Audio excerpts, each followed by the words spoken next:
What's up everyone, my name's Kylie Martin, and for those of you who don't know me, I race the 1720 Women's Expert class as an 18-year-old, and I live in Southern California.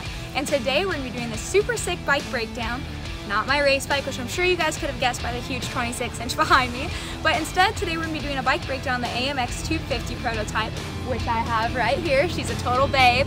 Anyways, we're going to go ahead and get into that because Supercross is going to be releasing the AMX250s to all of you guys pretty soon here.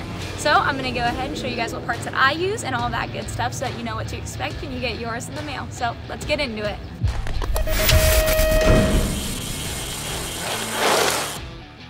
Alrighty guys, starting at the top of our bike here, we have our Census grips, and these things last forever. I mean, I got a year and a half out of my last pair with 500 miles rode on them.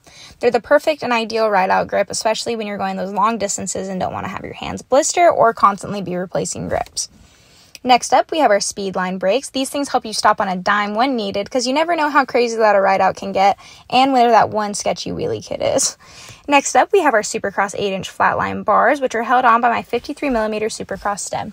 These two make the perfect combo, especially when you want to have some crazy staircase sends or you just don't want to have to worry about your bars moving.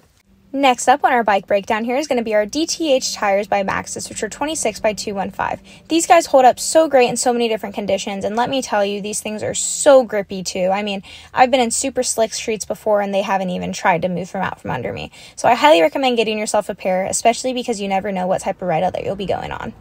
Moving on to the middle of our bike, we're going to have our Carrera Retro seat with red lining, which adds such a nice pop of color to the bike and is also really comfortable. And that's going to be held up by our Origin 8 seat post. Down here is just going to be more of our braking system from Speedline, which, as I mentioned earlier, works great, and it's so pretty with the reds. Down here is going to be our Black Ops bottom bracket with our Fit Bike sprockets and cranks for right now, along with our Speedline alloy pedals, which are so light and so grippy. Now, right here, we're going to have our KMC chain, which I also run on racing. Alright guys, that's all that I have for you today. Thank you guys all for sticking around and watching this super sick Supercross breakdown. If you guys have any questions, make sure to leave them in the comments. And until then, I can't wait to see you guys at the next ride out riding your AMX 250s.